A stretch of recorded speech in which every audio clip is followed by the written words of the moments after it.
যে এই নির্বাচনের পরে কেউ খুব সুস্পষ্টভাবে মেজরিটি নিয়ে সরকার গঠন করতে পারছে না। জামাতকেও তার মিত্র খুঁজতে হচ্ছে,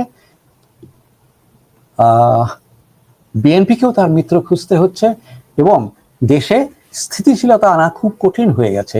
এই স্থিতিশীলতার প্রশ্নে আমি বলবো যে অংশগ্রহণমূলক নির্বাচন এবং আওয়ামী লীগ সরকারের যদি কেউ অপরাধী হয়ে থাকে, সেই অপরাধীদের বিচার হওয়াকে অনুমোদন দিয়ে বিচার হওয়ার সাপেক্ষে যারা দেশের আইনে, ফৌজদারি আইনে কেমন কোনো অপরাধ করে নাই, যারা নীতিগতভাবে মুক্তিযুদ্ধের সমর্থক, আওয়ামী লীগের সমর্থক, কেমন আওয়ামী লীগের অনুরাগী, তাদেরকে তাদের দল করতে দিতে হবে। তাদের দল এবং ব্যালটে তাদের প্রতীক নৌকা থাকতে হবে। তাহলে সেই নির্বাচনটাই যে শুধু বেশি গ্রহণযোগ্য হবে তা না, নির্বাচনের পরে দেশকে গণতন্ত্রে উত্তরণ এবং স্থিতিশীলতার জন্য সহায়ক হবে। প্রথম প্রশ্ন আপনার কাছে, যে নির্বাচনের তারিখ ঘোষণা হয়ে গেল, এটা নিয়ে তো একটা অনিশ্চয়তা ছিল, অপেক্ষা ছিল, তফসিল কবে এই একটা প্রশ্ন ছিল। এখন নির্বাচনের তারিখ ঘোষিত হয়ে গেল, তার মাধ্যমে কি নির্বাচন নিয়ে সকল অনিশ্চয়তা আর সন্দেহের অবসান ঘটলো? সমাজের ওপর থেকে নিচ পর্যন্ত বিভিন্ন মহল এবং ব্যাপকভাবে সাধারণ মানুষের মধ্যে এই যে একটা সর্বৈব সন্দেহ সংশয়, নির্বাচন হবে কি না, আর তার চেয়ে বড় কথা হলো যে প্রধান উপদেষ্টা প্রফেসর ইউনূসের ঘোষিত ফেব্রুয়ারিতেই হবে কিনা, সেটা হবার জন্য একটা রোড ম্যাপ বা তফসিলটি ঘোষণা, এইটি এই 11ই ডিসেম্বর বৃহস্পতিবার সন্ধ্যায় হয়ে যাওয়াতে প্রধান নির্বাচন কমিশনার এম নাসিরউদ্দিন সাহেব জাতির উদ্দেশ্যে ঘোষণা করে দেওয়াতে আমি মনে করি না যে ওই সন্দেহ বা সংশয়টা সম্পূর্ণ কেটে একেবারে দিনটা ঝকঝকে রৌদ্র করজ্জ্বল হয়ে গেছে। সেটা আমি মনে করি না। দেশের রাজনৈতিক পরিস্থিতি শুধু নয়, এখনকারই নয়, অতীতেও একটা কথা বলতে পারি যে এই যে সংশয় সন্দেহ ছিল, সেখানে সবচেয়ে বড় ইতিবাচক অগ্রগতিটা হলো যে আমরা তো নির্বাচনের ট্রেন বলতে পছন্দ করি ভোটের প্রসঙ্গে, তো সেই ট্রেনটি হুইসেল দিয়েছে বা ঘন্টা বাজিয়েছে বা চলতে শুরু করেছে। সে তার গন্তব্যে নিরাপদে ঠিকমতো পৌঁছবে কিনা সেটা এখনই বলা যায় না, তবে শুরু হলো, এটি তো ইতিবাচক। আমাদের সংশয় অন্তত কিছুটা কাটলো, কিন্তু between the cup and the lips সেটা অনেক কিছু ঘটতেও পারে। এই আমাদের দেশে অতীতে যে খুব ভালো নির্বাচন হয়েছিল 2008-এ, তখনও তফসিল একবার পরিবর্তন করা হয়েছিল। 2014-তে কোনো দল নির্বাচনে আসবে কি আসবে না এগুলো নিয়েও টানা হ্যাচড়া ছিল, এবং তফসিল পরিবর্তন বা পুনঃতফসিলকরণ এটা আমাদের দেশে খুব নতুন নয়। তো সেই সময়গুলোর চেয়ে তুলনায় এখন তো অনেক বেশি জটিল দেশের পরিস্থিতি, আর ট্রেন চলতে শুরু করেছে মানেই এই সঙ্গে এই ট্রেনের ঘন্টাটার সঙ্গে আরও একটি বিষয়, মানে বর্তমান অন্তর্বর্তী সরকার, প্রফেসর ইউনূসের অন্তর্বর্তী সরকারের বিজয় ঘণ্টাও এই সঙ্গে বাজলো।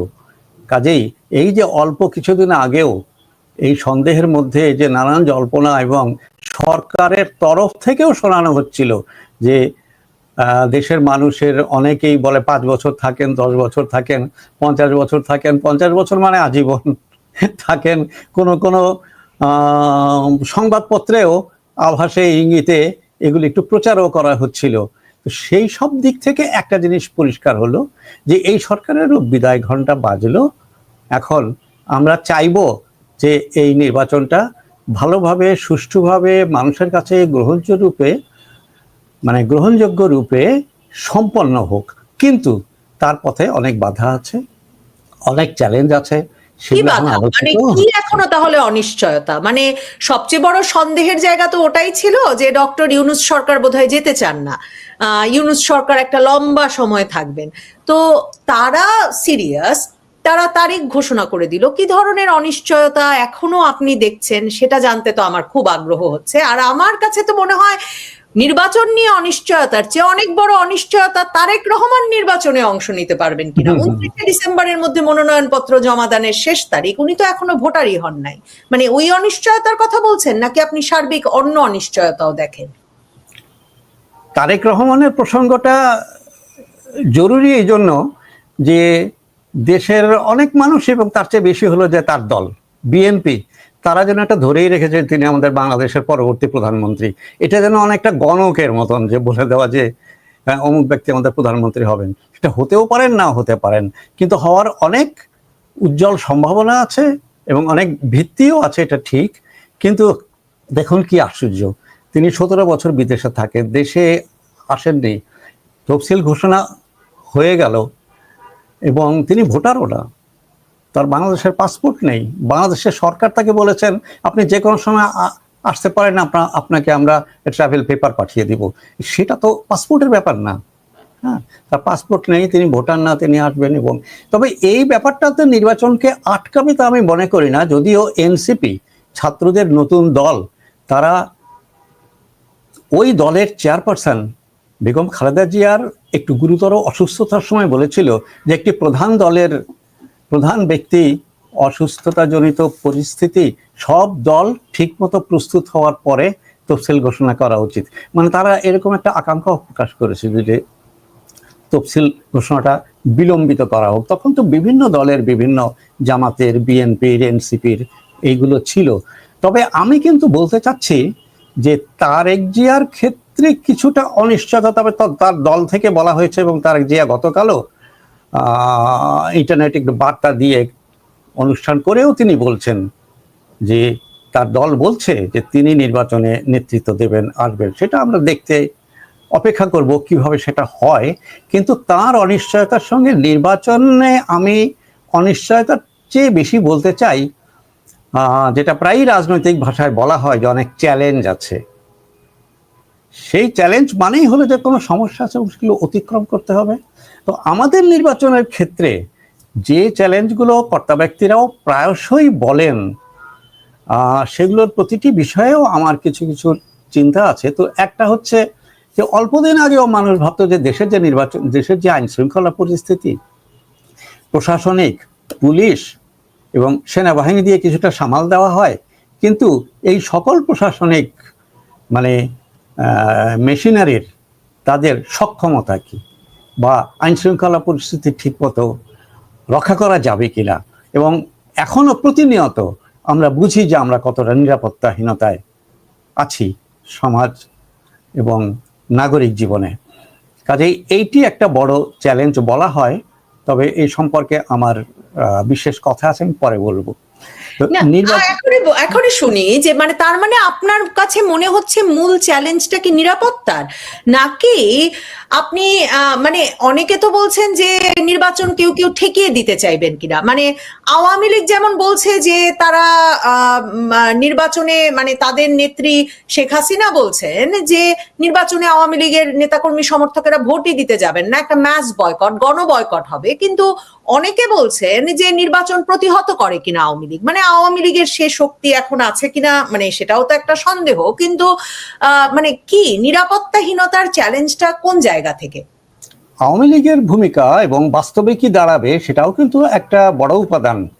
নির্বাচনটা কেমন হবে এবং সুষ্ঠুভাবে সম্পন্ন হবে কিনা, গ্রহণযোগ্য হবে কিনা, এবং পরবর্তী সময় এই নির্বাচন আমাদের দেশকে গণতান্ত্রিক ব্যবস্থায় উত্তরণ এবং স্থিতিশীলতায় ইতিবাচকভাবে সাহায্য করবে কিনা, কি পরিস্থিতি দাঁড়াবে, অনেক কিছুই অনিশ্চয়তা আছে।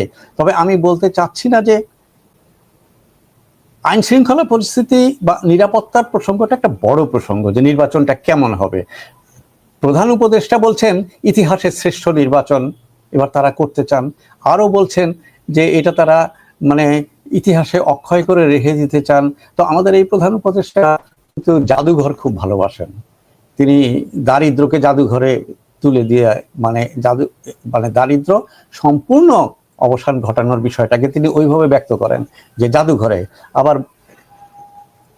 আমাদের 5ই আগস্ট গণভবনে যা ঘটেছিল সেই সব কিছু তিনি জাদুঘরে রেখে দিতে চান। তিনি সনদ স্বাক্ষরের কলমটা জাদুঘরে রেখে দিতে চান। এখন যে তিনি বলেন যে ইতিহাসে অক্ষয় করে রেখে দেওয়া হবে এই সামনের নির্বাচন, আমি জানি না মানে ব্যালট বাক্স বা ভোট পেপারগুলো জাদুঘরে রেখে দেওয়া হবে কিনা। কাজেই আমি যেটা বলছি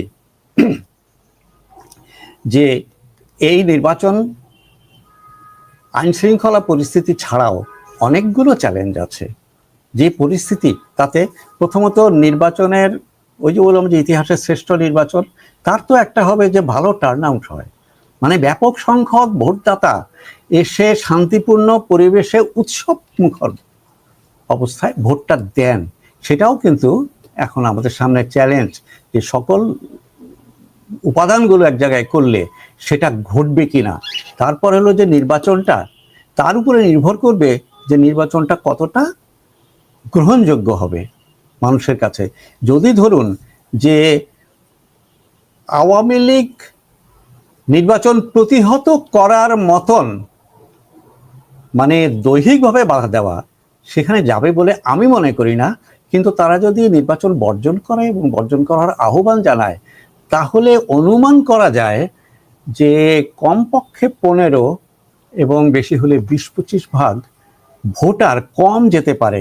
সেটা কম গেলে সার্বিকভাবে যে টার্ন আউটটা দেখাবে সেটা নির্বাচনকে জাতীয়ভাবে আন্তর্জাতিকভাবে এটা গ্রহণযোগ্য মর্যাদাপূর্ণ মনে হবে কিনা সেটা আমার কাছে খুব বড় আশঙ্কা।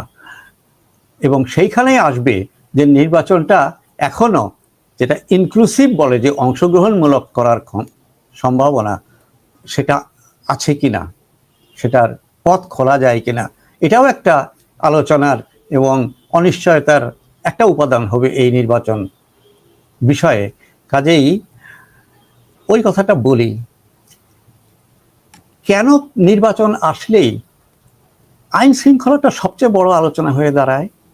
আপনি গত কয়েক মাস দেখেন, প্রধান উপদেষ্টা একসময় বলে বসলেন হঠাৎ আক্রমণ এসে যেতে পারে, তিনি কিন্তু ব্যাখ্যা করলেন না, কিন্তু বলেন হঠাৎ আক্রমণ এসে যেতে পারে, নির্বাচনটা চ্যালেঞ্জিং হবে, খুব সহজ হবে না।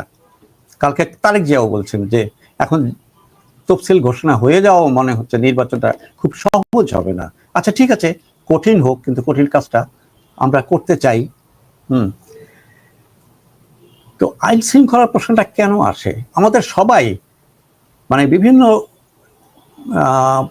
প্রাতিষ্ঠানিক বা প্রশাসনের বৈঠকগুলোতেও প্রধান কর্তা ব্যক্তিরা, স্বরাষ্ট্রমন্ত্রী, চিফ ইলেকশন কমিশনার সবাই বলেন যে আইন শৃঙ্খলা, এবং আমাদের মন্ত্রীরা, প্রধান উপদেষ্টা মানে উপদেষ্টারা এবং প্রধান উপদেষ্টা এই যে বিভিন্ন জায়গায় এখন চেষ্টা করছেন ডিসিদের সঙ্গে বৈঠক, পুলিশের সঙ্গে বৈঠক, নির্বাচন কমিশনের সঙ্গে বৈঠক, বিচারপতিদের কাছে গিয়ে বলা যে অন্তত প্রতিটি আসনের জন্য যেন একজন নির্বাহী ম্যাজিস্ট্রেট থাকে। যেমন আয়োজনটা কিন্তু বড় আকারেই হচ্ছে। আমার প্রশ্নটা হলো যে নির্বাচনকালে আইন শৃঙ্খলার অবনতি ঘটায় কারা? আমরা কিন্তু কখনোই প্রকৃত যারা ঘটায় তাদের দিকে আঙ্গুল না দিয়ে আমরা নির্বাচন কমিশনকে দোষারোপ করি যে আপনি লেভেল প্লেইং ফিল্ড করতে পারলেন না, আপনি আইন শৃঙ্খলা রক্ষা করতে পারলেন না। পুলিশকে বলি যে তুমি আইন শৃঙ্খলা রক্ষা করতে পারো। আচ্ছা বলেন তো কারা ঘটায়? প্রার্থীর কর্মীরা, দলের কর্মীরা। আপনি তো ইউরোপে অনেকদিন থেকেছেন, আমরা ইউরোপীয় অনেক দেশকে এইভাবে জানি যে বাইরে থেকে একটা লোক গেলে টের পাবে না যে নির্বাচন হচ্ছে ওই দিন। বিরাট বিরাট সভা সমাবেশ, হইচই, পোস্টার, আপনার মিটিং, স্লোগান, এগুলো নাই। আমরা যেটাকে ইশতেহার বলি, তারা বলে নির্বাচনী প্ল্যাটফর্ম, তারপর ইলেকশন প্ল্যাটফর্ম, তাদের কর্মসূচিটা সেটা তারা ঘোষণা করে, রেডিও টেলিভিশনে ঘোষণা করে, টেলিভিশন প্রোগ্রামগুলোতে উপস্থিত করে, মানুষ জেনে যায়। কেমন তারা সমর্থকদের সমাবেশও করে, কিন্তু আমাদের মতো এত হইচই তো নয়, এমনকি ছুটিও থাকে না। অফিসে যাওয়ার পথে, অফিস থেকে ফেরার পথে, মাঝখানে বেরিয়ে নিকটতম স্থানে ভোট কেন্দ্রে ভোট দিয়ে যায় চুপে চাপে। তবে লোক সংখ্যা কম, ইউরোপে দেশগুলোতে লোক সংখ্যা কম। আচ্ছা, তাহলে আমাদের এখানে আমি যদি বলি যে আইন শৃঙ্খলা ব্যত্যয় ঘটাতে পারে প্রার্থীর সমর্থকরা, দলের সমর্থকরা, তাহলে সেই জায়গাটা আগে হাত দিতে হবে। আমরা কিন্তু আমাদের রাজনৈতিক দলগুলোর সংশোধনের ব্যাপারে, সংস্কারের ব্যাপারে কিছুই করলাম না। এই যে কিছুই করলাম না, তাতে কিন্তু আমরা দেখলাম যে 24-এ আমাদের যে তরুণ ছাত্র বন্ধুরা এত বড় একটা বিপ্লব ঘটিয়ে, হ্যাঁ, এই পর্যন্ত বলে যেতে লাগলো যে আমূল পরিবর্তন হবে, নতুন বাংলাদেশ হবে, 2.0 বাংলাদেশ হবে, ইত্যাদি ইত্যাদি বলল। তাদের নিজেদের কার্যকলাপেই আমরা দেখছি যে কিছুই পরিবর্তন করেননি। আগের রাজনৈতিক দলগুলোর মতন ক্ষমতায় পেয়ে দুর্নীতি করেছেন, আগের রাজনৈতিক দলগুলোর মতন অজানা উৎসের টাকায় বিরাট বিরাট মোটর মানে গাড়ির বাহিনী বহর নিয়ে নির্বাচন গিয়েছেন, হ্যাঁ, গলার রক ফুলিয়ে বক্তৃতা করছেন, একে অপরের বিরুদ্ধে আক্রমণ করছেন। তো কোন জায়গায় রাজনীতির পরিবর্তন হলো? তো রাজনৈতিক দলের সংশোধন, তাদের আচরণের সংশোধন। তারা আইন মেনে চলবেন, আচরণবিধি মেনে চলবেন, কেমন?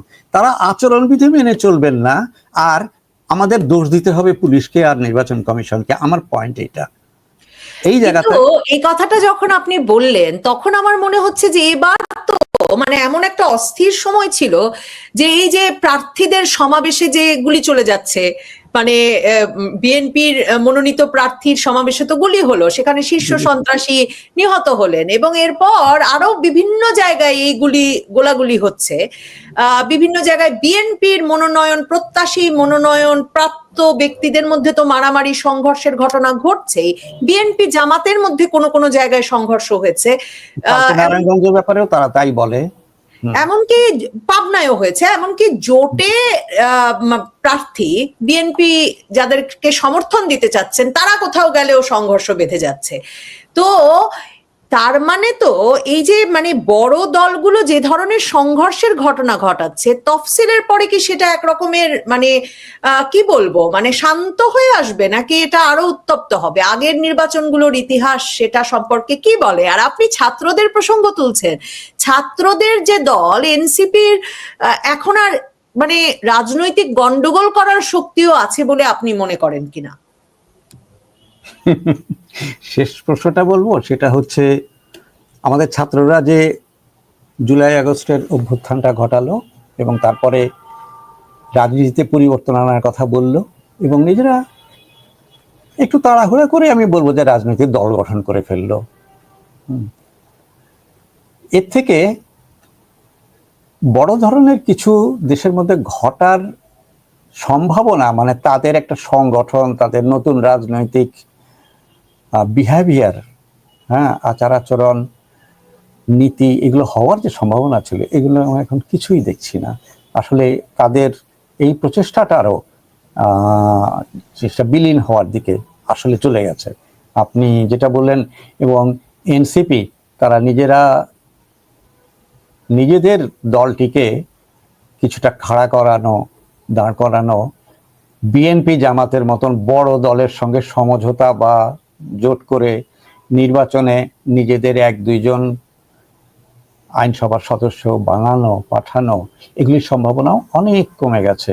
এবং এনসিপি দুটি একটার সঙ্গে তাদের কিছুটা মিল আছে, যেটা পরিষদ নূরের, আর জামাতের অপভ্রংশ এবি পার্টির সঙ্গে তাদের কোনো ওইরকম মিল থাকার কথা না, মানে বাহ্যত কেমন ওইরকম একটা জোট করে নির্বাচনে তারা যেতে চাচ্ছে। এখনো অনিশ্চিত তারা যাবে কিনা, কোনো রকম সমঝোতা করবে কিনা, কিন্তু সব মিলিয়ে তারা অস্তাচলগামী বলে আমার ধারণা। যদিও পরিবর্তনটা যেরকমই হোক, তরুণদের একটা নতুন দল, তারা সেইখানে কিছু তারুণ্য নিয়ে আসবে, এই আশা তো আমাদেরও অনেকের ছিল। মানে যারা আমরা তাদের নীতিগত রাজনৈতিক অবস্থানটা পছন্দ করি না, তারাও কিন্তু ভাবছিলাম যে ঠিক আছে, তারা একটু দেখাক না কি মানে করে। আমি একটু ইন্টারাপ্ট করি আপনাকে, মানে নীতিগত রাজনৈতিক অবস্থান আপনি বুঝতে পেরেছেন? তাদের রাজনৈতিক নীতিগত অবস্থানটা কি? আমি তো মানে ভীষণ মনোযোগের সঙ্গে লক্ষ্য করেও এখন পর্যন্ত তাদের নীতিগত অবস্থানটা বুঝতে পারি নাই। কয়েক দফা ফেব্রুয়ারি মাসে দল গঠনের সময় তারা বলেছেন যে তারা ডানপন্থীও হবেন না, বামপন্থীও হবেন না, তারা মধ্যপন্থী হবেন। কিন্তু মানে কি তারা কি দেবেন, কি করবেন, কি নিয়ে এলেন, তা তো এখনো পরিষ্কার করেন নাই। তারা আরো কিছু শব্দ উচ্চারণ করেছেন অনেকটা অর্থহীন। যখন আমরা জিজ্ঞাসা করতাম যে আপনারা দল করলেন, আপনাদের ঘোষণাপত্র, গঠনতন্ত্র কেন করছেন না, কথা বলছেন, তখন তারা বললেন আমরা দ্বিতীয় রিপাবলিক, শব্দ বললো দ্বিতীয় রিপাবলিক। সেটা কোনো ব্যাখ্যা নাই, সেটা সাধারণ মানুষ দূরের কথা, আমরা মানে যাদের কিছু শিক্ষা দীক্ষা আছে রাজনীতি পড়াশোনা, তারাও বুঝতে পারছে না যে তারা দ্বিতীয় রিপাবলিক বলতে কি বোঝায়, কেমন এরকম কিছু কথা বললেন। তবে আমাকে যদি ব্যক্তিগতভাবে জিজ্ঞাসা করেন, আমি প্রথম থেকেই বুঝতে পেরেছি, এবং আমি বলেছিলাম যে 4 নভেম্বরে 5ই আগস্টের পরে দেশের মধ্যে এতটা অরাজকতার ভাব কেন এলো। আমি একটা শব্দ বলেছিলাম যে এই আন্দোলনের নিয়ত খারাপ। আমি নিজে দেশের ঘটনা দেখে ছোট ছোট পোস্ট করি, অনেক সময় কিছু কৌতুকপূর্ণ পোস্ট করি, অনেক সময় গুরুত্বের সাথে করি, সিরিয়াসলি করি। আমি কোটা বিরোধী আন্দোলনকে সম্পূর্ণ সমর্থন করেছি, এমনকি মুক্তিযুদ্ধের তৃতীয় প্রজন্মে রাখার কোনোই দরকার নেই, এবং যা রাখা হয়েছে তাও কমিয়ে দেওয়া যায় 30%-এর চেয়ে, এটাও বলেছি আমি তখন আমার পোস্টগুলোতে, সমর্থন করেছি। প্রাক্তন প্রধানমন্ত্রী শেখ হাসিনা যেদিন আমাদের এক সাংবাদিক বন্ধুর প্রশ্নের জবাবে রাজাকারের নাতিপুতি, ওই যে চাকরি দেওয়া কাকে উচিত, রাজাকারের নাতিপুতি প্রশ্নটা আনলেন, সেদিনে আমি বলেছি যে প্রধানমন্ত্রীর এই প্রশ্নের জবাব দেওয়ার উচিত হয়নি, এবং এই নতুন ইস্যু রাজাকারের নাতিপুতি আনা ঠিক হয়নি। এবং তারপরে ছাত্রদের মতো থেকে ওই সুযোগে তুমি কে আমি কে, রাজাকার রাজাকার ইত্যাদি স্লোগান উঠল। এবং 3রা আগস্ট আমি ছাত্রদের কাছে আবেদন জানিয়েছিলাম যে সরকারের পতন ঘটানো আপনাদের এজেন্ডা নয়, আপনারা যে দাবিতে আন্দোলন করেছিলেন সেটা ন্যায্য এবং সেটা পূরণ হওয়ার কাছাকাছি এসেছে, আপনারা সরকারের সঙ্গে আলোচনায় বসে এটির সমাধান করুন। দেখুন, আমি বিএনপির কাছেও আশা করতাম যে তারা নির্বাচনে অংশগ্রহণ করে নির্বাচনী ব্যবস্থাকে ঠিক করার চেষ্টা করবে, মানে ভোট কেন্দ্র পাহারা দিয়ে, সঠিকভাবে পোলিং এজেন্ট পাঠিয়ে, মানে আপনার সমর্থকদের দিয়ে পাহারা দিয়ে করবে। কিন্তু তারা নির্বাচন সঠিক করার কথা বলেই সরকার পতন। আমি মনে করি জনসাধারণ সরকার পতনে সাড়া দেয়নি বলেই বিএনপির এতদিনের আন্দোলন সফল হয় নাই। কিন্তু ছাত্ররা যখন করেছে তখন এতগুলি ছাত্রের মৃত্যুর ফলে আন্দোলনটা এই রক্তাক্ত হয়ে যাওয়ার পরে পরিস্থিতিটা বদলে গেছে, এটাও ঠিক। কিন্তু নিয়তের যে কথাটা বলছিলাম যে সরকারের পতন ঘটানো ছাত্রদের এজেন্ডা না, কার এজেন্ডা? 5ই আগস্ট প্রমাণ হয়ে গেল। সেনাপ্রধান উদ্যোগ নিলেন, ডেকে ঢুকে বঙ্গভবনে,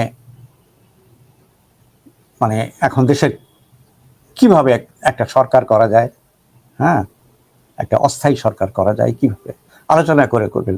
সাংবাদিকরা জিজ্ঞেস করলো কাকে ডেকেছেন, বললো জামাতের আমিরের নাম বললো। হ্যাঁ, তারপরে কাকে ডেকেছেন, বিএনপির আগে কিন্তু বললেন তিনি আসিফ নজরুল কি এন্টিটি পলিটিক্সে, হ্যাঁ তিনি এখন উপদেষ্টা এবং তিনি এই আন্দোলনটা গড়ে তোলার পেছনে একটা বড় শক্তি ঠিকই, কিন্তু তখন তো তিনি একজন পার্সোনালিটি, হ্যাঁ, কিন্তু পলিটিক্যালি না।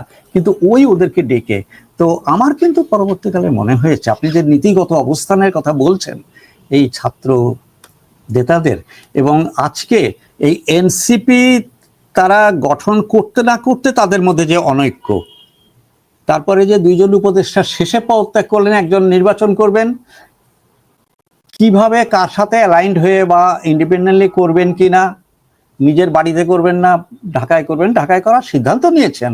হ্যাঁ, কিভাবে করবেন? তিনি কদিন আগে বলেছেন যে নির্বাচন করতে 10-20 কোটি টাকা লাগে। এমন তিনি এই 16 মাসের মধ্যে কোথা থেকে 10-20 কোটি টাকা পাবেন জানি না। তো এই যে এলোমেলো পরিস্থিতি এনসিপিরও, তাতেও আমার মনে হয় যে ওই আন্দোলনের মূল শক্তি ছিল পিছনে জামাতে ইসলাম। এবং ওই দুপুর থেকেই আমরা যে মুক্তিযুদ্ধের সকল স্মারক, সকল জাদুঘর, সকল ভাস্কর্য, হ্যাঁ, প্রবল আক্রোশে সেগুলোর উপরে আক্রমণ চালাতে দেখলাম কিছু লোককে। হ্যাঁ, অনেকেই হয়তো রাগ থেকে বুঝে না বুঝে গেছে, কিন্তু বুঝে গেছে তার পেছনে সুসংগঠিত শক্তি ছিল। নইলে এই কয়েক মাসের মধ্যে জামাতে ইসলামী যারা দীর্ঘদিন প্রকাশ্যে কাজ করতে পারেনি, যারা 5ই আগস্টের নিষিদ্ধ ছিল, কেমন পরবর্তী সরকার বা সেনাপ্রধান, সরকার প্রধান বা যারা আইন কানুন প্রশাসন, কেউ প্রশ্নই করলো না যে জামাত যে নিষিদ্ধ ছিল সেটা তুলে দেওয়া দরকার। তুলে দেওয়ারও দরকার হলো না। কেমন তারা এসে কাজ শুরু করে দিল এবং অবস্থান বেশ মোটামুটি এখন দৃঢ় অবস্থান নিয়ে নিল। কাজেই যাদের কাছে আমরা আশা করছি যে তারা নীতিগত অবস্থান পরিষ্কার করবে, তারা নতুন রাজনৈতিক আধুনিকতম রাজনৈতিক দল গড়ে তুলবেন, তারা তাদের ম্যানিফেস্টো, কনস্টিটিউশন দ্রুত লিখে জনগণের কাছে যাবেন। তারা গিয়েছে একবার, একটা চেষ্টা করেছিল জুলাই মাসে সারা দেশ ঘোরার। কেমন সেটা তখন মানুষ এখন ভুলে যাচ্ছে, কারণ ধারাবাহিকতা নেই। তাদেরই বোঝা যাচ্ছে যে তারা নিজেরা নিজেদের লোক না, তাদের পেছন থেকে কেউ চালিত করছে বলেই। এবং এখন যে আমি বলছি যে তাদের বিদায়ের সময় হয়ে গেছে, জানি না কিরকম দাঁড়াবে। এটা যদি তাদের বিদায় ঘটে যায় তাহলে বুঝতে হবে যে তারা আসলে কিছু ছিলই না, তারা ছিলই পেছনের শক্তির সম্মুখ সারির মানে সুতা টানা সৈনিক। কিন্তু তারা যে সুতা টানা সৈনিক সেটা তো জামায়াতে ইসলামী ছাত্র শিবির রাগঢাক করেনি। গত 15 মাসে তারা যখন বেরিয়ে এলো তারপর থেকে তো তারা বলছেন তাদের নায়েবে আমির সৈয়দ মোহাম্মদ তাহের থেকে ডাকসুর এখনকার ভিপি, যিনি ঢাকা বিশ্ববিদ্যালয়ের শিবির সভাপতি হিসেবে সেপ্টেম্বরে বেরিয়ে এলেন, তারা পরিষ্কার বলেছেন যে এই নাহিদ ইসলাম থেকে শুরু করে নেতৃবৃন্দকে তারা তৈরি করেছেন এবং তারাই আসলে মানে কৌশল, জনশক্তি, এমনকি ভিডিও বার্তায় কি বলা হবে সেগুলো সাবেক শিবির নেতারা তৈরি করে দিচ্ছিলেন। কাজেই সেটা তো নিশ্চয়ই। কিন্তু আমার কাছে তো মনে হয় যে 2024-এর জুলাই আগস্ট আন্দোলনে যে নতুন বন্দোবস্তের কথা বলা হয়, যে রাষ্ট্র সংস্কারের কথা বলা হয়, কিংবা ডক্টর মোহাম্মদ ইউনূস যাকে রিসেট বাটন বলেন, সেটার সবচেয়ে বড় উদাহরণ হচ্ছে এটা যে একটা নতুন রাজনৈতিক শক্তি সবচেয়ে সামনে এলো, সেটা জামায়াতে ইসলামী। মানে আমরা তো এই বাংলাদেশের 5 দশকের বেশি সময় জামায়াতে ইসলামীকে এত শক্তিশালী অবস্থায়, ছাত্র শিবিরকে এত শক্তিশালী অবস্থায় আগে দেখিনি। তার মানে তো নতুন বন্দোবস্তে সেটাই সবচেয়ে বড় বন্দোবস্ত হলো। এবং এখন যখন ছাত্র উপদেষ্টারা পদত্যাগ করলেন, আমার মনে হচ্ছে যে মানে এই ছাত্রদের রাজনীতিটা শেষ, মানে এরা এত শক্তিহীন হয়েছে। তখন দেখেন বিএনপি একরকমের মানে বেকায়দায়, তারেক রহমান আসতে পারবে কি পারবে না, খালেদা জিয়া রোগশয্যায়, দলটা একটা ছত্রভঙ্গ অবস্থায়, ছাত্রদের দলটাও নাই। তো 3 দলের আসলে এক দল শক্ত সমর্থ অবস্থায় দাঁড়িয়ে আছে, সেটা জামাতে ইসলামী। আপনার এই শেষটার সঙ্গে আমি সম্পূর্ণ একমত নই। বিএনপি অনেক সংকটে আছে, কিছুটা বিপর্যয়ও বলতে পারেন। কিন্তু বিএনপির আমাদের দেশের সমাজের মধ্যে যে রাজনৈতিক সমর্থন, যে অবস্থান, সেটি কিন্তু অত দুর্বল হয়ে যায়নি, সেটি ভেঙে পড়েনি। কেমন বিএনপি যদি নেতৃত্ব ঠিক করতে পারে তাহলে এটা একটা ব্যাপার। আরেকটা হচ্ছে যে আপনি কিন্তু কতগুলো ভালো কথা মনে করেছেন। জামাতের নায়েবে আমি কিন্তু বলেছে যে জন্ম নিয়েই বাপের বিরুদ্ধে লাইগো না। তার মানে এই এনসিপি যে আসলে তাদের সন্তান, কেমন তাদের অজান্তেই এগুলো কথা বেরিয়ে গেছে। আর রিসেট বাটনটা আমার মনে হয় যে সেইটি আসলে সঠিক কথা।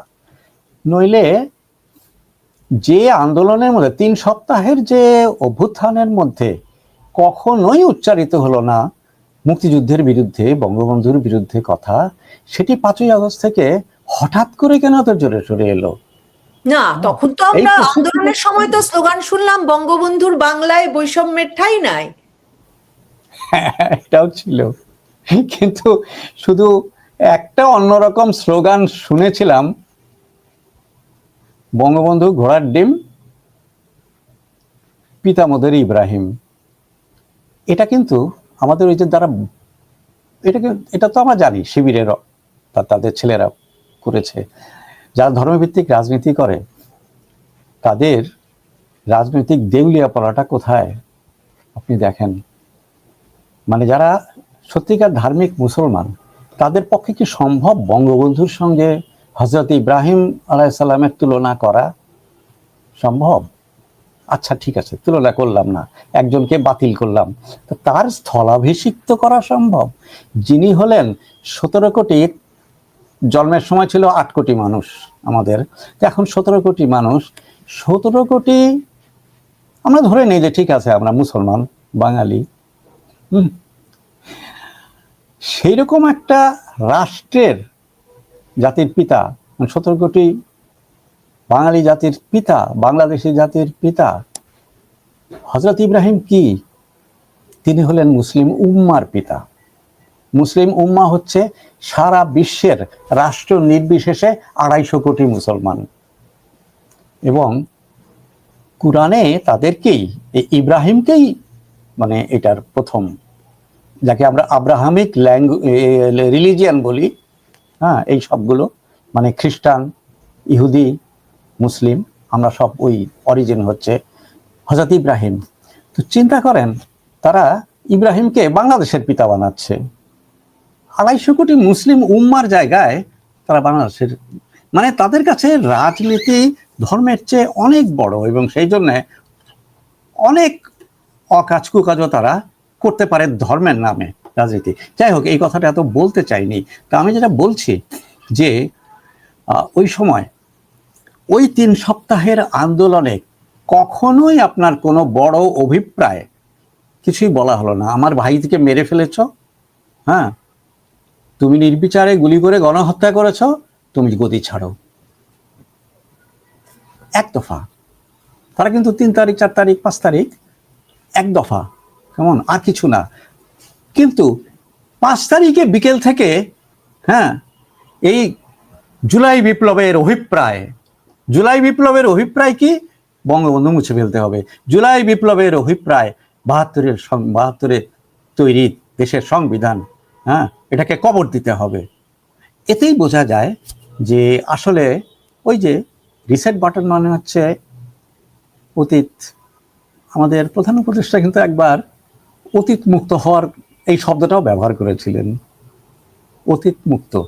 হ্যাঁ, অতীত মুছে গেছে। যেদিন রিসেট বাটনের কথা বলেছেন ভয়েস অফ আমেরিকার সাক্ষাৎকারে, সেদিনই তিনি বলেছেন যে অতীত মুছে গেছে, এতগুলো ছেলে জীবন দিয়েছে, অতীত ওইটা বলেছিলেন তখন। আর অতীত মুক্ত শব্দটা অল্প কিছুদিন আগে এই জুলাই সনদের পরে তিনি উচ্চারণ করেছিলেন, আমাদেরকে অতীত মুক্ত। ডক্টর ইউনূসের কথা যখন বললেন তখন আমার মনে পড়লো যে অভিপ্রায়ে তো উনিও আসলেন। মানে জুলাই বিপ্লবের অভিপ্রায় হচ্ছে যে ডক্টর ইউনূস আমাদের প্রধান উপদেষ্টা হলেন, এই অন্তর্বর্তীকালীন সরকারটা গঠিত হলো। তো এই যে নির্বাচন নিয়ে আমরা যখন নানা রকম কথা বলতাম, নির্বাচন হবে কি হবে না, তখন এই প্রসঙ্গে কথা হতো যে এই যে অন্তর্বর্তীকালীন সরকারটা একটা সাংবিধানের জায়গার বাইরে গিয়ে গঠিত হলো, যা যা ঘটলো, মানে গত 15 মাসে মানে এক রকমের মবের বা ক্ষোভের বহিঃপ্রকাশ, যেটা বললে প্রেস সচিব পছন্দ করবেন, তো যা ঘটনা ঘটলো, এরকম নানা কিছুর পরে আসলে এই সরকারেরও এক রকমের সেফ এক্সিট প্রয়োজন হবে কিনা। কারণ 2024-এর জুলাই আগস্ট আন্দোলনেও তো একটা মানে রাষ্ট্রীয় সম্পদ ধ্বংসের ব্যাপার আছে, পুলিশ হত্যার ব্যাপার আছে, এগুলোও তো আলাপে ছিল। তো সেটার কোনো ব্যবস্থা হলো না। নির্বাচনটার কেন হবে না তা নিয়ে যখন আমরা আলাপ করতাম, মানে এমন একটা বিশ্লেষণ তো ছিল, আমার ভেতরেও ছিল, যে 3টি দল ভাগাভাগি করে এই সরকারটা চালাচ্ছে। ছাত্ররাও আছে, জামায়াতে ইসলামী আছে, বিএনপি আছে। জামায়াতে ইসলামী, বিএনপি তো প্রশাসনের বিভিন্ন জায়গায় আছে, আর ছাত্র প্রতিনিধি বলে তো সব মন্ত্রণালয়, থানায়, সবখানে বসানো হয়েছে, আর সমন্বয়করা তো দেশটা দাপড়ে বেড়াচ্ছেনি। তো এই ভাগাভাগির সরকারটা কেন একটা অবসান ঘটবে, কি কারণে এক দল আরেক দলের হাতে একক ক্ষমতা দিয়ে বেরিয়ে যেতে চাইবেন? তখন এই উপদেষ্টা, প্রধান উপদেষ্টা তাদেরই বা কি মানে অবসানটা কিভাবে হবে? আমাদের দেশে আপনি অবসানটা আপনি ভালো অনেক হয় না আসলে। আপনি অনেকগুলো কথা তুলে ফেলেছেন সেভ এক্সিট ইত্যাদির সম্পর্কে। তো আমরা যদি এখন একটু বিষয়গুলোকে আলাদা আলাদা করে দেখি, তাহলে দেখতে পাবো যে হ্যাঁ, এরা প্রথম দিকে একটু জোর গলায় বলছিলেন যে যে এটা তো তত্ত্বাবধায়ক সরকার না, এটা অন্তর্বর্তী সরকার, এবং অন্তর্বর্তী সরকারের কিন্তু কোনো মেয়াদ নাই। বলা হয়নি যে আমরা কত দিনের মেয়াদ। তত্ত্বাবধায়ক যেমন 90 দিনের, কেমন, আমাদেরকে 1-2 বছর, 2 বছর, 5 বছর কিছুই বলা হয়নি। আমাদের মেয়াদ, এই মেয়াদে আমরা 3টি কাজ করব। এটি তারা ভালো করেছিলেন, যে এটি তারা পরিষ্কার করেছিলেন যে আওয়ামী লীগের সরকারের এই জুলাই হত্যাকাণ্ডগুলো সহ তারা যে সমস্ত বড় বড় মানবতা বিরোধী অপরাধ বা গণতন্ত্র বিরোধী অপরাধ করেছে সেগুলো বিচার, তারা বলেছিলেন বিচার, সংস্কার, নির্বাচন, এই 3টি করব। আমি কিন্তু প্রফেসর ইউনূসকে এখন ধন্যবাদই দেব যে ওই সময়কার চেয়ে নির্বাচনটা এখন গুছিয়ে তোলার ব্যাপারে এবং নির্বাচনের পক্ষে রাজনৈতিক দলগুলোকে নিয়ে আসার ব্যাপারে তিনি যথেষ্ট আন্তরিকতার সাথে কাজ করেছেন। আপনি নভেম্বর মাসটা ভেবে দেখুন যে দলগুলো এক একজন এক এক দিকে। হ্যাঁ, জামাত বলে যে আচ্ছা আচ্ছা, এতক্ষণ কিন্তু আমরা গণভোটের কথাটা তুলি নাই, যাই হোক, জামাত বলে যে গণভোট আগে হতে হবে, নির্বাচন পরে হবে। বিএনপি প্রথমে বলে গণভোটের প্রয়োজন নাই, কেমন, সবকিছু নির্বাচিত সংসদে ঠিক হবে সাংবিধানিকভাবে। তারপরে মেনে নিল যে গণভোট, তারপরে মেনে নিল যে ঠিক আছে একই দিনে হবে। ইউনূস সাহেব কিন্তু এটা আবার একই দিনে করে তিনি কিন্তু ওই রাজনৈতিক দলগুলোর ভেতরে যে বিরোধগুলো ছিল এমন, সেগুলিকে কিন্তু কারো একটা দাবি মেনে কারো একটা দাবি না মেনে কিন্তু এক জায়গায় নিয়ে এলেন।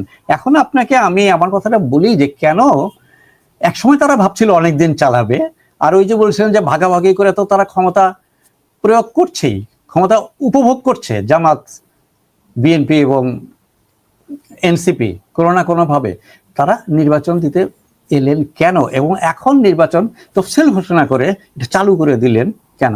আমি এটাকে 3টি প্রধান কারণ মনে করি। প্রথম কারণই হলো অন্তর্বর্তী সরকার যেভাবে দেশটাকে নিয়ন্ত্রণের মধ্যে রাখতে পারবেন ভেবেছিলেন তা পারেননি, তাদের ব্যর্থতা। তারা আইন শৃঙ্খলা ঠিক করতে পারেননি, মপতন্ত্র ঠিক করতে পারেননি।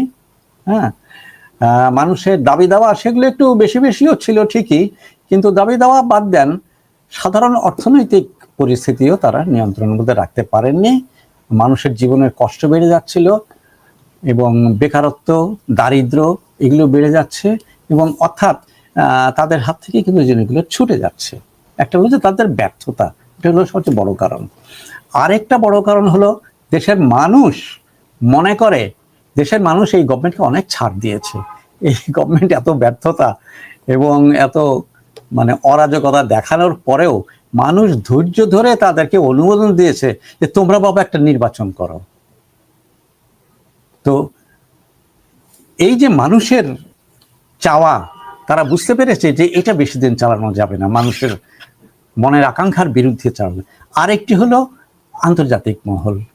প্রফেসর ইউনূসের বিরাট অবস্থান ছিল, এইরকম সুপরিচিত ব্যক্তিত্ব পৃথিবীতে, এবং বড় বড় রাষ্ট্রগুলো যার প্রতি সহানুভূতিশীল, হ্যাঁ, যাকে সমর্থন করেন অথবা ব্যবহার করেন বা দুটো একত্রেই করেন, কেমন, এরকম পাওয়া খুব দুষ্কর। তো তার মতন ব্যক্তিত্বের জায়গা থেকে শেষ পর্যন্ত বিদেশিরা, ভারত তো একটা আমাদের নিকটতম প্রতিবেশী, ভারতের সঙ্গে আমাদের পারস্পরিক সম্পর্কটা আন্তর্জাতিক অন্য দেশের সম্পর্কের চেয়েও অনেক জটিল এবং অনেক বেশি জরুরি, অনেক বেশি গুরুত্বপূর্ণ। সেই আলোচনা এখন থাক, কিন্তু আন্তর্জাতিকভাবে ইউনূসের সমর্থকরাও তারা একটি বিষয়ে প্রমাদ গুনেছিলেন, বাংলাদেশে অরাজকতা আর উগ্র ইসলামে সন্ত্রাসবাদীদের উত্থান, এবং যে আন্তর্জাতিক ইসলামী সন্ত্রাসবাদীরা আল কায়দা, ISI মধ্যপ্রাচ্যে অনেক দুর্ঘট ঘটালো গত 4-5 বছর, হ্যাঁ, এর মধ্যে আবার অন্য আলোচনায় গেলে সেটা ভিন্ন। সে হলো যে এই সমস্ত শক্তিকে, সাম্রাজ্যবাদী শক্তিগুলো, বড় পরাশক্তিগুলো কখনো মদদ দেয়, কখনো সাহায্য দেয়, আবার কখনো কাজ হয়ে গেলে তাদেরকে আবার দমন করতে এবং নিধন করতে উঠে পড়ে লাগে। তো যাই হোক, আমরা যে জিনিস আমরা 1900 আমরা 2012, 13, 14, 15, 16 তো দেখেছি ISI এর তাণ্ডব কেমন ইত্যাদি। তাদের তো আন্তর্জাতিক অবস্থান এবং আন্দোলন শেষ হয়ে ইসলামিক যায়। স্টেটের কথা বলছেন। হ্যাঁ, আইএস তো শেষ হয়ে যায়নি, কেমন তারা আছে। এবং তারা বাংলাদেশের মতন মানে মুসলিম প্রধান দুর্বল রাষ্ট্রগুলোতে তারা রিক্রুট করে। আমরা কিন্তু মানে মালয়েশিয়াতে রিক্রুট করার প্রমাণ পেয়ে গেছি, কেমন।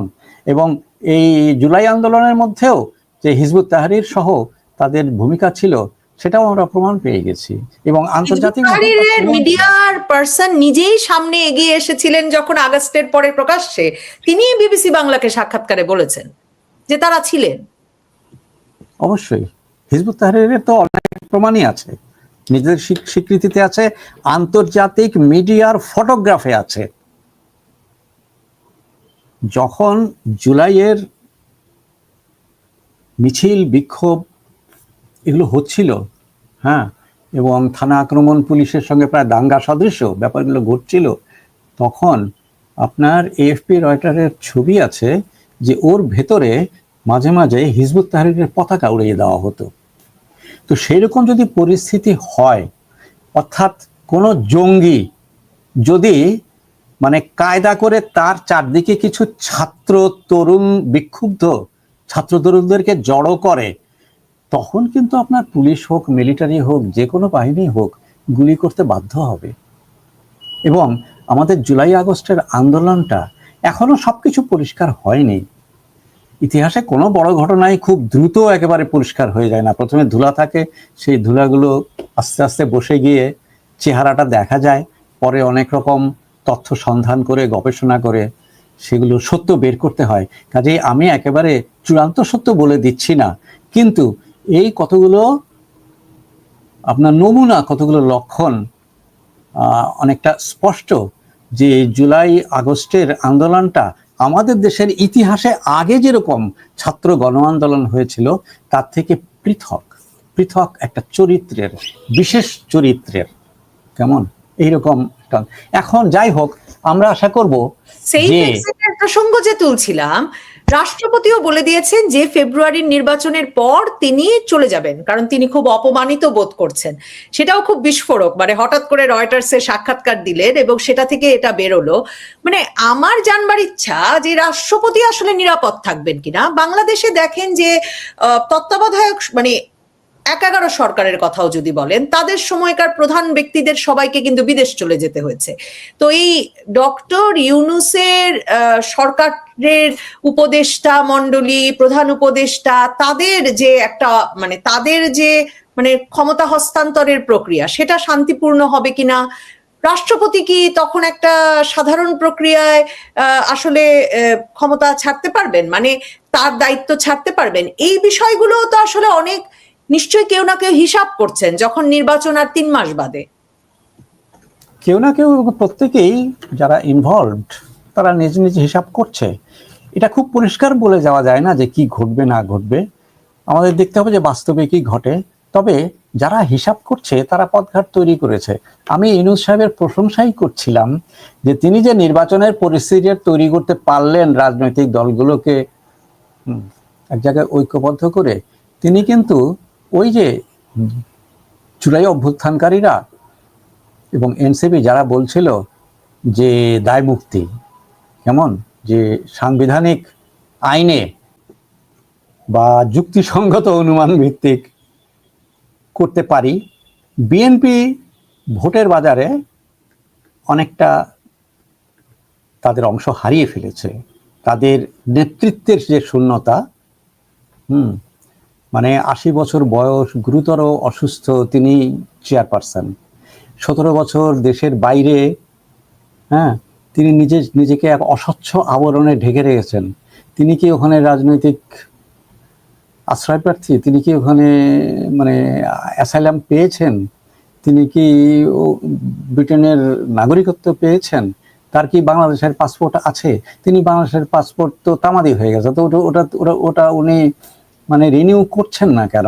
তার মানে স্ত্রী কন্যা ব্রিটিশ নাগরিক, এই জন্য কি তার পিছুটান আছে? এত প্রশ্ন যার সম্পর্কে, তিনি মানে মানুষের আস্থাভাজন নেতা হতে পারেন না। এই দিক থেকে আমি বলবো যে বিএনপি অনেকটা ক্ষয়ে গেছে।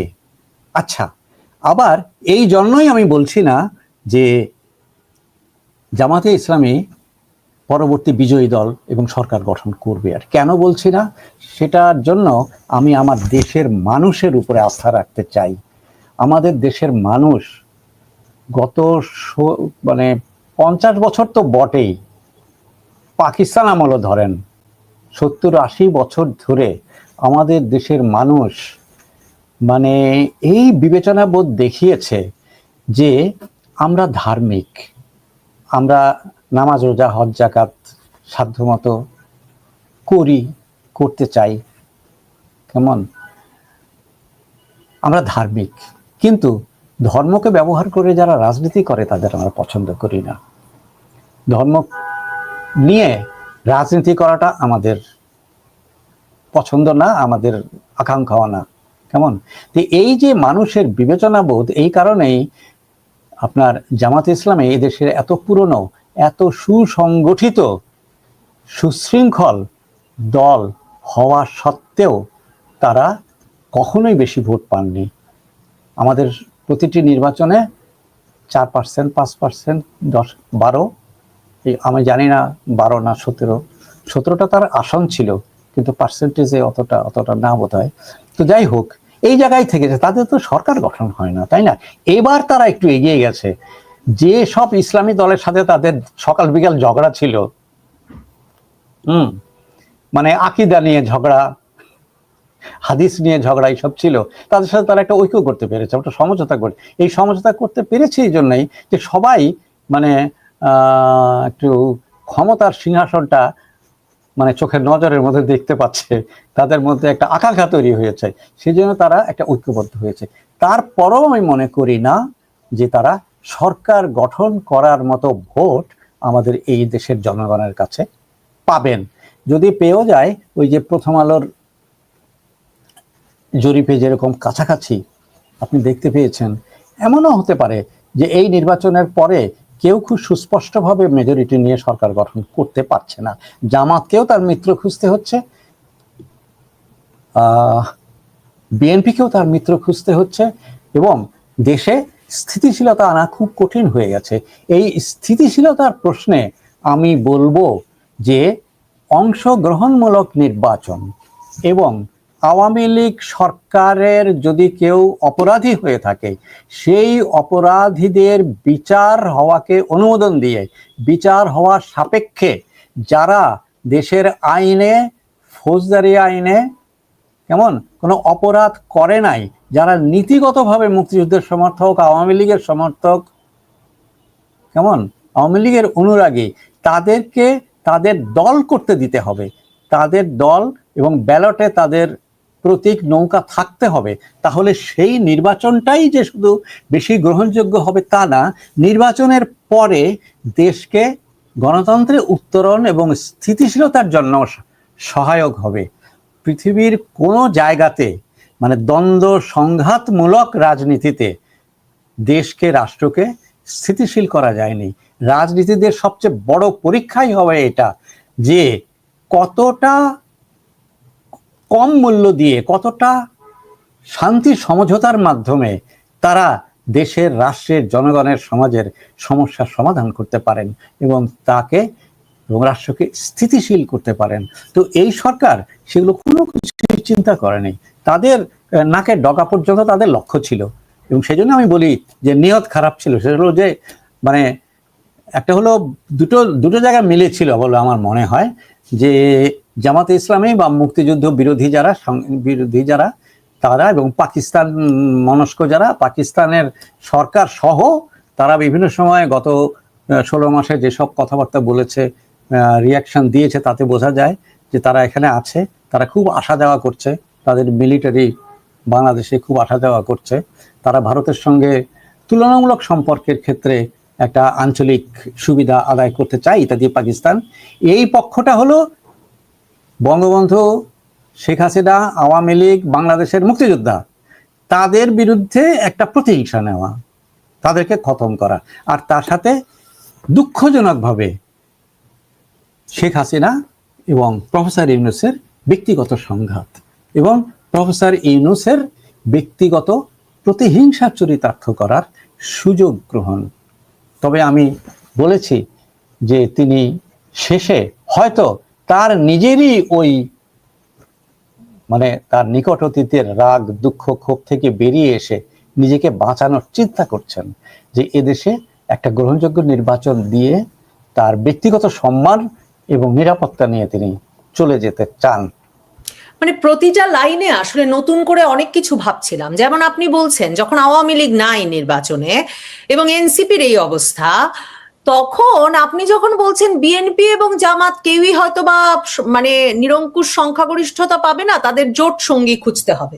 মানে জোট সঙ্গীটা কোথা থেকে পাবে? কোন সে তৃতীয় দল বা কোন সে মানে কারা তারা যারা স্বতন্ত্র দাঁড়িয়েছে বা অন্য আসন পেয়ে আসবে? সেই হিসাবটা যখন করি তখন আমার মনে হচ্ছিল যে জামায়াতে ইসলামী কিন্তু বলছে যে তারা সংখ্যাগরিষ্ঠতা পেলেও জাতীয় সরকার করবে। তো শেষ পর্যন্ত একটা বিএনপি জামাত জোট সরকারি হতে পারে কিনা, কারণ আমি জানি না, এই কথাটা তোলা এখন হয়তো জনপ্রিয় হবে না। মানে বিএনপিকে জামাতের বিরাট বিকল্প হিসেবে আমরা দেখতে চাইছি বটে, কিন্তু মানে কারণ বিএনপি বরাবর একটা মধ্যপন্থী দল হিসেবে বাংলাদেশে নির্বাচিত হয়ে এসেছে। কিন্তু এও তো সত্যি যে এই জামায়াতে ইসলামী সহ ইসলামপন্থী দলগুলোর ভোটও বিএনপি পেয়েছে। মানে বাংলাদেশে সেই রাজনীতিটাও আসলে বিএনপি করেছে। মানে মামুনুল হকের সাক্ষাৎকার পড়ছিলাম প্রথম আলোতে, খুব গুরুত্বপূর্ণ সাক্ষাৎকার ছিল। তো সেখানে তিনি বলেছিলেন যে বিএনপিকে ইসলামপন্থীদের কাছেই আসতে হবে ক্ষমতায় যেতে হলে, কারণ তার বাবা শাইখুল হাদিস আজিজুল হক দীর্ঘ সময় খালেদা জিয়ার সঙ্গে রাজনীতি করেছেন। তো সেই জায়গাগুলো থেকে মানে বিএনপি জামাত একটা সরকার হতে পারে না, যে তারা একটা ঐক্যবদ্ধ সরকার হলো? বিএনপি জামাতের যৌথ সরকারকে আমার কাছে খুবই কষ্ট কল্পনা মনে হয়। মানে আমি বিভিন্ন পরিস্থিতি, তথ্য ইত্যাদির মধ্যে সেরকম একটা পরিষ্কার চিত্র পাই না। সেটা এই কারণেও যে বিএনপি যদি নিজেদের বিলুপ্তি ঘটাতে চায় তাহলে তারা জামাতের সঙ্গে সরকারে যেতে পারে। কারণ বিএনপি অতীতে যে জামাতের সঙ্গে মানে রাজনৈতিক মানে জোটবদ্ধতা করেছে, 2001-06 সরকার তো 4 দলীয় সরকার ছিল, 2 জন মন্ত্রী ছিল জামাতের, তারা যেটা করেছে এবং পরবর্তী সময় তাতে দেখা গেছে যে জামাত বেশি লাভবান হয়, বিএনপি বেশি লাভবান হয় না। এবং বিএনপি তার আইডেন্টিটি এখনো পরিষ্কার করতে পারেনি। কেমন বিএনপি, আমি আমার নিজের, যদিও বাস্তবে এটা ঘটে নাই, কিন্তু আমি সবসময় আকাঙ্ক্ষা করতাম যে আওয়ামী লীগ আর বিএনপির মধ্যে একটি রাজনৈতিক সমঝোতামূলক সম্পর্কের মাধ্যমে বাংলাদেশে পার্লামেন্টারি ডেমোক্রেসি স্থিতিশীল হোক। যে জিতবে সে সরকার গঠন করবে, যে জিতবে না সে বিরোধী দলে বসবে। 2-3 বার তো হয়েছে আওয়ামী লীগ বিএনপি, কেমন সেটি পরে নষ্ট হয়ে গেল। এবং 2 দলেরই দোষ আছে, আওয়ামী লীগ এবং বিএনপি উভয়েরই এখানে দায়িত্ব আছে ওটি নষ্ট করে ফেলার। এবং তারা নষ্ট করার জন্য বিদেশি শক্তিও আছে, জামাত ইসলামী আছে, পাকিস্তানি আছে। আমাদের দুর্ভাগ্য, জাতীয় দুর্ভাগ্য যে সেটা আমাদের হয়নি। কাজেই আমি বিএনপির কাছেও সেটা মনে করতাম যে দেখুন বিএনপি কিন্তু সেই আইডেন্টিটি তৈরি করতে পারেনি। তারা বলতে চাইলো যে মুজিব তো মুক্তিযুদ্ধ করেনি, সে তো সারেন্ডার করলো পাকিস্তানের কাছে। মুক্তিযুদ্ধ তো ঘোষণা করলো জিয়াউর রহমান স্বাধীনতার ঘোষক, আমরা সেই দল। তার থেকে আজকে তারা এই গত বছরগুলোতে কোথায় সরে গেছে? তারা কতটুকু মুক্তিযুদ্ধ, কতটুকু ইসলাম, কতটুকু দক্ষিণ, কতটুকু মানে সেন্ট্রিস্ট ইত্যাদি তারা নিজেরাই কখনো ঠিক করতে পারেনি। আর তাদের নেতৃত্বের দুর্বলতা বরাবরই ছিল। মানে যিনি শারীরিকভাবে অক্ষম বা জেলবন্দি তাকে মূল নেতা এবারও 3টি আসনে তার জন্য নমিনেশন ঠিক করে রেখেছিল। হ্যাঁ, শেষ আর প্রশ্ন, মানে শেষ প্রশ্ন, কত কথা নিজে আলাপ করতে, কত কিছু যে প্রতিটা বাক্যে কত প্রশ্ন যে মাথায় আসছে, কত কিছু নিয়ে আলাপ আরো বিস্তারিত করবার ইচ্ছা হচ্ছে। শেষ ঠিক প্রশ্ন আছে, করি, শেষ মানে করেন। তাহলে বিএনপির জন্য তো এই নির্বাচন আসলে অগ্নি পরীক্ষা। বিএনপি হয় জিতবে, টিকবে, না হলে বিএনপি বিলীন হবে, এই তো প্রায় অবস্থাটা, এবং তার নেতৃত্বের পরীক্ষাও। তাহলে এই নির্বাচনটা কি শেষ পর্যন্ত, যে -2 নিয়ে এত এত আলাপ, হ্যাঁ, কয়েক দশক ধরে, তো সেই -2 মানে একদম একটা পরিণতি আমরা দেখতে পারবো কি, মানে দেখতে যাচ্ছি কিনা, তার একটা পরীক্ষা হবে কিনা, নাকি আপনি বলতে চাইছেন আসলে আওয়ামী লীগ ছাড়া কোনো নির্বাচন গ্রহণযোগ্য হবে না, এবং তার মানে শেষ পর্যন্ত আবারও আওয়ামী লীগ বিএনপির সমীকরণে বাংলাদেশকে ফিরতে হবে? বাংলাদেশ যদি গণতান্ত্রিক রাষ্ট্র হিসেবে টিকতে চায়, যদি স্থিতিশীলতা চায়, উন্নতি চায়, তাহলে এই দেশের মানুষের আকাঙ্ক্ষা অনুযায়ী এখানে একটি গণতান্ত্রিক, ধর্মনিরপেক্ষ গণতান্ত্রিক ব্যবস্থাকে স্থিতিশীল হতে হবে। এবং সেটা স্থিতিশীল হওয়ার জন্য মানে কেন এই ধর্মনিরপেক্ষতা যখন বলেন, সেটা কি এই কারণে যে আপনারা মুক্তিযুদ্ধের সঙ্গে জড়িত ছিলেন, সেই রাজনীতিটার একটা বিকাশ ঘটাতে চেয়েছেন, বাংলাদেশকে সেভাবে দেখেছেন, এখন আমরা নতুন বন্দোবস্তের কথা ভাবতে পারি না? সেই নতুন বন্দোবস্ত ভাবতে পারেন। আমাদের রাষ্ট্রের কোনো যৌক্তিক ভিত্তি থাকবে না। বাংলাদেশ রাষ্ট্রের যৌক্তিক ভিত্তিটা কি? আমরা পাকিস্তানে শোষিত হচ্ছিলাম। কোন জায়গায় শোষিত হচ্ছিলাম? শুধু অর্থনীতিতে না, আমাদের জাতীয় পরিচয়, জাতীয় সংস্কৃতিতে। 25 বছর ধরে সবচেয়ে জোরালো আন্দোলন কিন্তু ভাষা প্রশ্নে, সংস্কৃতি প্রশ্নে হয়েছে। তারপরে অর্থনৈতিক যে বৈষম্য, 6 দফা ইত্যাদি, তার মাধ্যমে আমরা স্বাধীনতা পেয়েছি। তো বাংলাদেশ রাষ্ট্রের ভিত্তি হচ্ছে বাঙালি প্রগতিশীল জাতীয়তাবাদী, জাতি পরিচয়, সংস্কৃতি পরিচয়, বৈষম্যহীনতা, শোষণ থেকে মুক্তি। এই জন্য কেমন? তো আপনি যদি জাতীয় পরিচয়টাকে নষ্ট করে দেন, সেই জিন্নার সময় যে তত্ত্ব, দ্বিজাতি তত্ত্ব, মানে ভারতবর্ষের মুসলমানরা একটা পৃথক জাতি, ভারতবর্ষে হিন্দু আর মুসলমান এই দুইটি জাতি, এখানে বাঙালি, বিহারি, হ্যাঁ, পাঞ্জাবি, কেরল, কাশ্মীরি, এগুলো কিছু নাই। একটা হলো হিন্দু, একটা হলো মুসলমান। এই উদ্ভট একটা মানে রাজনৈতিক তত্ত্ব, এই তত্ত্বটা তখন দেওয়া সম্ভব হয়েছিল এবং মানুষ গ্রহণ করেছিল কিছুটা ব্রিটিশদের চক্রান্তে, আর কিছুটা মানে আত্মরক্ষার জন্য আর কি গ্রহণ করতে বাধ্য হয়েছিল। কিন্তু 1-2 বছর পরেই, পাকিস্তান হওয়ার 1-2 বছর পরেই ওটা ভেঙে যায়। তো আর সেটা যে আপনার বাস্তবোচিত না ওই তত্ত্বটা, তার প্রমাণ হচ্ছে যে পাকিস্তানে যত লোক ছিল, 2 পাকিস্তানে প্রায় সমপরিমাণ বা তার চেয়ে বেশি মুসলমান ভারতেই রয়ে গিয়েছিল। যদি রয়েই যায়, তাহলে ওরা কেমন করে আলাদা জাতি হলো? আর আলাদা জাতির জন্য একটা রাষ্ট্র কোথায় হলো?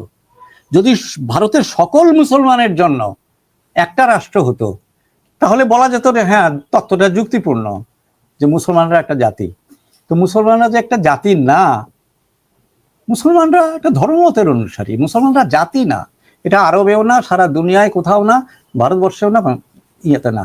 তো আমরা যদি ওইটা মেনে নেই যে আমরা বাঙালি না, আমরা বাঙালি মুসলমান, এই ভিত্তিতে একটা নতুন বন্দোবস্ত করি, যেটা পরিষ্কার করে কেউ বলে না, কিন্তু জামাত বলে, বাবা বলতে চাচ্ছে, জামাত বলেও আবার হিন্দুদের ভোট চায়, হিন্দুদের মানে দলে নেয় ইত্যাদি, মানে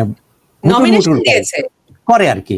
তো আমরা যদি ওটা মেনে নেই, তাহলে আমরা পাকিস্তানে থাকতে পারতাম না। আমাদের পূর্ব পাকিস্তান আলাদা রাষ্ট্র হওয়ার কোনো দরকার ছিল? আরো কিছু ঝগড়াঝাটি ছিল যে পূর্ব পাকিস্তানের সম্পদ তোমরা নিয়ে যাও। তো 6 দফা কি? 6 দফা কি স্বাধীনতা? 6 দফাতে ওই যে আমাদের সম্পদ তোমরা নিয়ে যাও, লড়াইটা ওই জায়গাতে। আমি যা আয় করবো সেটা পূর্ব পাকিস্তানে ব্যয় হবে, তুমি যা আয় করবা সেটা পশ্চিম পাকিস্তানে ব্যয় হবে। তারপরে যদি আমাদের 2 ভাইয়ের কারো কিছু টান পড়ে, তো আমরা একে অপরকে দেব। এইভাবে কি পাকিস্তান রাজি হয়েছিল? পাকিস্তান রাজি হয়নি। পাকিস্তান আমাদেরকে পদানত করে রাখতে চেয়েছিল, আর সেটা থেকে মুক্তি চেয়েছিলাম আমরা, একটা বাঙালি বিপ্লবী জাতীয়তাবাদী আন্দোলন এবং মুক্তি সংগ্রামের মাধ্যমে। সেইটি হচ্ছে আমাদের রাষ্ট্রের ভিত্তি। কিন্তু খুবই দুর্ভাগ্যের বিষয়, যেটা আমরা ধরে রাখতে পারিনি, ধর্মনিরপেক্ষতা প্রথম নস্যাৎ করেন জিয়াউর রহমান বাংলাদেশ স্বাধীনতা হওয়ার 5 বছরের মধ্যে, এবং তারপর আপনার মানে আরেক সামরিক ফরমান বলে। কখনোই জনগণ চায়নি। জিয়াও ধর্মনিরপেক্ষ নাশ করেছেন মানে সামরিক ফরমান দিয়ে, এরশাদ রাষ্ট্র ধর্ম করেছেন সামরিক ফরমান দিয়ে। আর ধর্মটা হচ্ছে এমন একটা, ধরুন এমনটা স্পর্শকাতরতা আমরা জানি, এখন তো আমাদের প্রায় ধর্মীয় অনুভূতিতে আঘাত লাগে।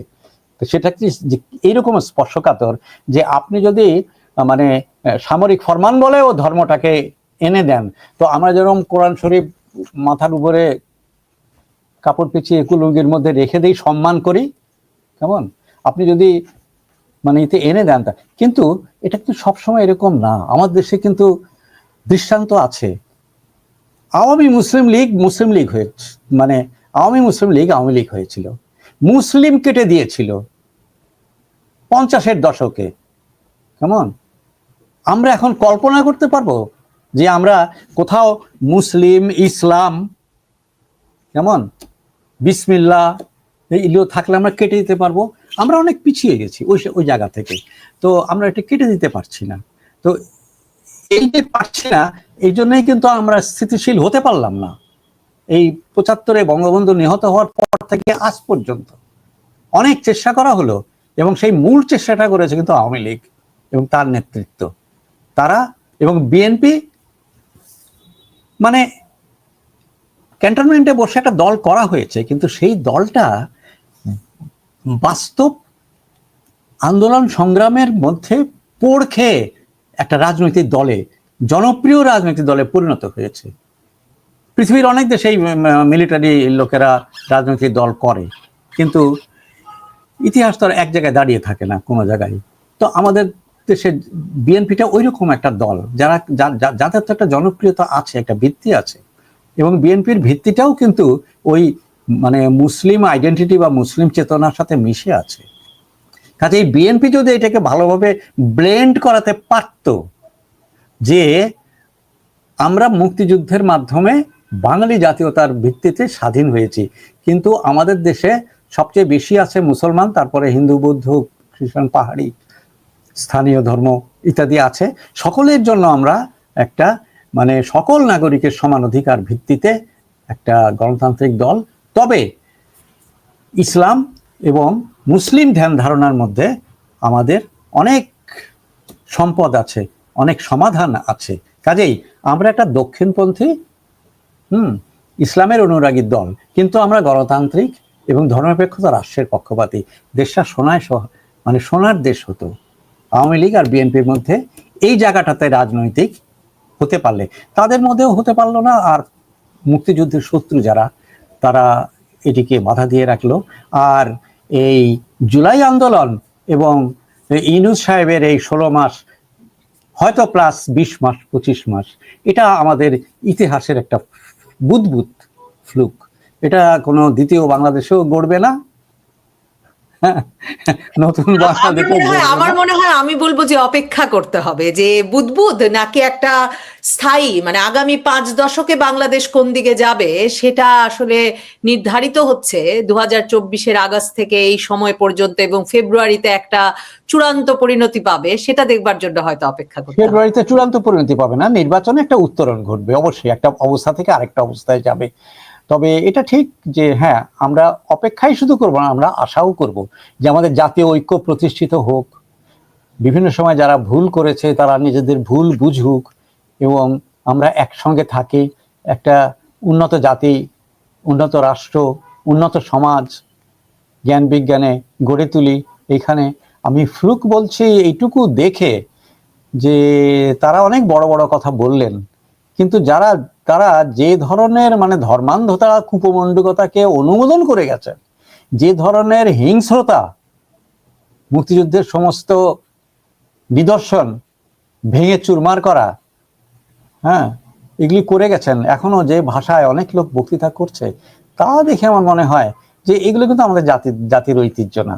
আমাদের জাতির ঐতিহ্য না, জাতির ভবিষ্যৎ না, জাতির বর্তমান বিড়ম্বনা। অসংখ্য ধন্যবাদ মোজাম্মেল হোসেন মঞ্জু। ধন্যবাদ দর্শক যারা এতক্ষণ আমাদের সঙ্গে ছিলেন। আপনাকেও ধন্যবাদ, আমার দর্শক শ্রোতাদের ধন্যবাদ।